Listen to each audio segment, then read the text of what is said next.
தாரு news update channel நேயர்களுக்கு வணக்கம். இந்த சேனலை சப்ஸ்கிரைப் பண்ணாதவங்க சப்ஸ்கிரைப் பண்ணிக்கொள்ளுங்க. இன்றைக்கு முதலாவது காணொளியில சந்தோஷமா இணைஞ்சிருக்கலாம்.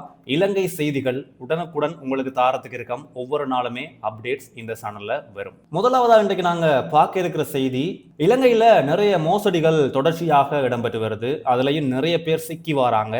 எவ்வளவுதான் செய்திகள்ல சொல்லி எவ்வளவு முன்னறிவித்தல்கள் விடுத்தும் சில பேர் தொடர்ச்சியாக அதுல சிக்கி வரதால அந்த மோசடிக்காரர்களும் அவர்களை பயன்படுத்தித்தான் வாரார்கள். அது எப்படிப்பட்ட மோசடியா இருக்குன்னு சொன்னால், இப்ப இன்றைக்கு போக்குவரத்து போலீசார் தெரிவிச்சிருக்கிறாங்க மக்களை அவதானமாக இருக்குமாறு.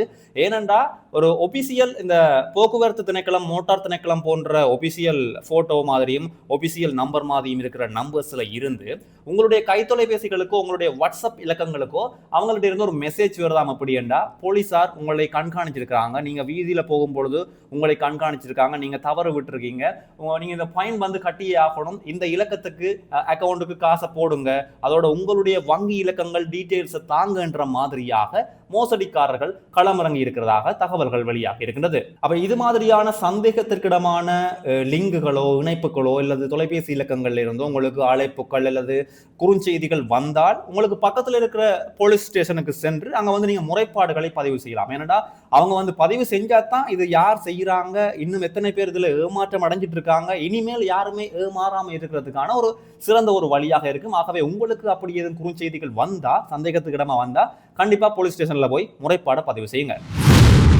அடுத்தது, இலங்கை ஒரு தரவரிசை பட்டியல், ஒரு பிரபலமான ஒரு இணையதளம் வெளியிட்ட ஒரு தரவரிசையில ஆசிய அளவுல முதலாம் இடத்தையும் உலக அளவுல 3ஆம் இடத்தையும் பிடிச்சிருக்கு.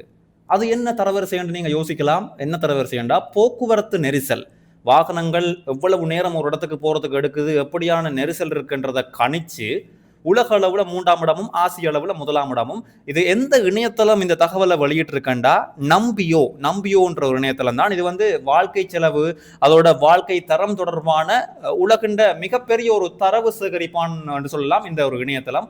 இந்த இணையதளம் தான் இந்த தகவலை வெளியிட்டு இருக்கு. இந்த அறிக்கையின்படி, இந்த இணையதளத்தோட அறிக்கையின்படி உலகின்ற முதலிடத்தை பிடிச்சிருக்கிற போக்குவரத்து நெரிசல்ல முதலிடத்தை பிடிச்ச நாடு நைஜீரியா. கோஸ்டாரிகோ என்ற நாடு 2வது இடத்தை பிடிச்சிருக்குது. இதுக்கிடையில எஸ்டோனியோ மிக குறைந்த போக்குவரத்து நெரிசல் உள்ள நாடாகவும், ஆஸ்திரியா, பின்லாந்து போன்ற நாடுகள் மிக குறைந்த போக்குவரத்து நெரிசல் உள்ள நாடுகளாகவும் அடுத்தடுத்து பார்க்கப்பட்டிருக்கிறது. அதாவது இந்த போக்குவரத்து நெரிசல் எதை வச்சு கணக்கிடப்படுதுன்னு சொன்னா, ஒரு வாகனம், அது சின்ன வாகனமோ பெரிய வாகனமோ, ஒரு வாகனம் அதுக்கு எடுக்கிற அந்த எரிபொருளையும் அந்த எரிபொருள் அளவு வச்சு கொண்டு ஒரு தூரத்துக்கு செல்வதற்காக எவ்வளவு நேரம் எடுக்குன்றதையும் வச்சு கொண்டுதான் இந்த கணக்கிடல் மேற்கொள்ளப்பட்டிருக்கிறது. உங்களுக்கு தெரியும், தேசிய மக்கள் சக்தி அரசாங்கம் ஆட்சிக்கு இப்போ நிறைய பேர் கைதாகி வராங்க. ஊழல், லஞ்ச ஒழிப்பு அதுன்னு சொல்லியும் ஒரு குறிப்பிட்ட சிலர் கைதாகி வராங்க. போதைப் பொருள் கடத்தல், போதைப் பொருள் வியாபாரத்தில் ஈடுபட்டவங்க கைதாகி வராங்க. முன்னாள் அரசியல்வாதிகள், முக்கியமாக முன்னாள் ஜனாதிபதிகளின் குடும்பங்களை கூட அனுர அரசாங்கம் விசாரணைக்கு அழைச்சி வருது. அந்த வகையில எதிர்கட்சியில் இருக்கிறவங்க, குறிப்பா நாமல் ராஜபக்ச, சஜித் பிரேமதாச, சாமர சம்பத், இவங்க எல்லாருமே தொடர்ச்சியாக குற்றச்சாட்டுக்களை முன்வச்சு வராங்க அனுர அரசாங்கம் மீது. எப்படியான குற்றச்சாட்டுகள் என்று சொன்னால், இது ஒரு பழிவாங்கல் அரசியல் இங்க நடக்குது. அதோட மக்களுக்கு சொன்ன விஷயம் வேற. அதாவது வாக்கு கேட்கும் பொழுது, தேர்தலில் அனுர அரசாங்கம் வாக்கு கேட்டு இறங்கும் பொழுது தேர்தல் பிரச்சாரங்கள்ல சொன்ன விஷயம், மக்களுக்காக இதை செய்யறோம், காணிகளை விடுவிக்கிறோம், காசு தாரம், நிவாரணம் தாரம், இந்த அபிவிருத்திகளை செய்யறோம் என்று சொல்லி வந்த அனுர அரசாங்கம் இப்பொழுது ஒவ்வொருத்தராக அதுலயும் முன்னாள் அரசாங்கங்களை பழிவாங்கும் விதத்துல கைது நடவடிக்கைகளை மட்டும்தான் மேற்கொண்டு வருவதாக குற்றச்சாட்டுகளை முன்வச்சு கொண்டு வராங்க. இப்படி இருக்கையில் இவர்களுடைய கருத்துக்களை, இந்த குற்றச்சாட்டுக்களை ஆளும் கட்சி அமைச்சர் சுனில் ஹந்துனத்தி முற்றாக மறுத்ததோட, இது அரசியல் பழிவாங்கல் அல்ல, நாங்கள் சட்டத்திட்டத்தின்படிதான் செல்கின்றோம், இதுல எந்த அரசியல் பாகுபாடும் பார்க்க மாட்டோம் என்று சொல்லி கருத்தை முன்வச்சிருக்கிறார். அது மாத்திரம் இல்லாமல், இப்ப என்னத்துக்காக இவங்க எல்லாம் இப்படி எல்லாம் கதைக்கிறாங்க, குற்றச்சாட்டுக்களை எழுப்புறாங்க, பரபரப்புல இருக்கிறாங்க, பதட்டத்துல இருக்கிறாங்க என்றால், அதாவது எதிர்கட்சியில் இருக்கிறார்கள் ஏன் பதட்டம் அடைகிறார்கள் என்றால், தாங்களும் சிக்க போகின்றார்கள், தாங்களும் சிறை செல்ல போகின்றார்கள், தங்களுடைய ஊழல், தங்களுடைய குற்றச்சாட்டுக்கள் இங்கே அம்பலமாகி விடுமோ என்ற பயத்திலையும் பதற்றத்திலையும் தான் இவர்கள் இப்படி நடந்து கொள்கிறார்கள் என்றவாறாக சுனில் ஹந்துனத்தி தெரிவிச்சிருக்கிறார். அத்தோட முன்னாள் அரசாங்கங்கள்ல அரசியல் செல்வாக்கை பயன்படுத்தி அரசாங்கத்தில் இருந்த அமைச்சர்களின் செல்வாக்கை பயன்படுத்தி குற்றவாளிகள் தப்பி வந்ததாகவும் அந்த செல்வாக்கை பயன்படுத்துற கலாச்சாரம் இப்பொழுது அனுர அரசாங்கத்தில் இல்லை, நாங்கள் அரசியல் பழிவாங்கலும் செய்யவில்லை என்று சொல்லி சுனில் ஹந்துனத்தி வெளிப்படையாகவும் அதிரடியாகவும் கருத்தை வெளியிட்டிருக்கிறார். அடுத்ததாக பார்க்க இருப்பது இந்த நீர்கொழும்பு சிறைச்சாலையில் நடந்த கலவரம் தொடர்பாக ஒரு முக்கியமான செய்தி ஒன்று இப்பொழுது வெளிவந்திருக்கின்றது.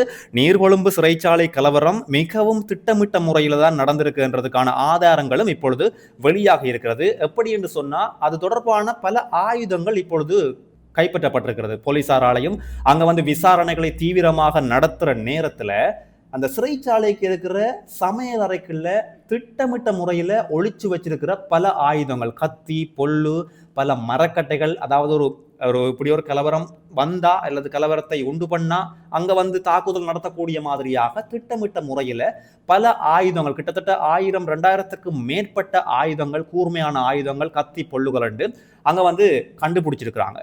உங்களுக்கு தெரியும், நீர்கொழும்பு கலவரத்துக்கு பின்னால பாதாள குழுக்களோட செயற்பாடு இருக்குது. 2 பாதாள குழுக்களுக்கு இடையில இந்த போதைப் பொருள் வியாபாரம், போதைப் பொருள் கடத்தல் தொடர்பான போட்டி காரணமாகத்தான் இந்த கலவரம் உண்டாக்கப்பட்டிருக்கிறது. எதிர்க்கட்சியை சேர்ந்தவர்கள் எப்படி சொல்கிறார்கள் என்றால் இதுவும் அரசாங்கத்தோட திட்டமிட்ட செயல், திசை திருப்புவதற்காக வேணுமென்றே செஞ்ச செயல் என்று எதிர்க்கட்சியின் குற்றம் சாட்டியிருந்தாங்க. உண்மையில இப்பொழுது என்ன அம்பலமாக இருக்குன்னு சொன்னா இது பாதாள உலகக்குழு உறுப்பினர்கள் திட்டமிட்ட ஒரு செயல் என்றும் அதோட கடும் விமர்சனத்துக்கு உள்ளாகி இருக்கிற விஷயம் என்னென்றா எப்படி இவ்வளவு ஆயுதங்கள், இந்த கூர்மையான ஆயுதங்கள் எல்லாம் அந்த சிறைச்சாலை சமையல் அறைக்குள்ள போகணும் என்று சொல்லித்தான் நிறைய பேர் விமர்சனங்களை முன்வச்சிருக்கிறாங்க. அதாவது சிறை அதிகாரிகளின் உதவியோட அவங்களுக்கு தெரிஞ்சுதான் இது உள்ள போச்சா, எவ்வாறாக உள்ள போனது என்று சொல்லி நிறைய பேர் விமர்சனங்களை முன்வச்சு வராங்க. அதோட இந்த போராட்டத்துக்கு, இந்த கலவரத்துக்கு முக்கியமான காரணம் சிறைச்சாலையில ஒரு 1000 பேர் தான் நடக்கலாம்டா அங்க இருக்கிற ஆக்களோ 2000-3000 பேர். காரணம், அரசாங்கம் தீவிரமாக விசாரணைகளை முன்னெடுத்து வருது. அப்படி விசாரணைகளை முன்னெடுக்கல இலங்கையில் இருக்கிற சிறைச்சாலைகளை உண்மையா கைது செய்யப்படுற கைதிகளுக்கு போதுமானதாக இல்லை என்பதையும் நீதியமைச்சர் ஹர்சன நாணயக்கார அண்மையில் ஒத்துக்கொண்டிருந்தார். அதோட இந்த கலவரத்துக்கு தான் முழுமையாக பொறுப்பேற்கிறேன் என்றும் அவர் ஒத்துக்கொண்டிருந்ததும் குறிப்பிட வேண்டிய விஷயம். இலங்கையில அரசியல் ஒரு புறம் இருக்க, டெங்கு நோய் தொற்று நாளுக்கு நாள் அதிகரித்து வருது. டெங்கு மரணங்களும் அதிகமாக பரவி வருது. அந்த வகையில இலங்கையை பொறுத்த வரைக்கும் மேல் மாகாணத்துல தான் அதிகமான அளவு நோயாளர்கள் பதிவாகி இருக்கிறாங்க. இதை யார் சொன்னா தேசிய டெங்கு ஒழிப்பு பிரிவு தெரிவிச்சிருக்குது.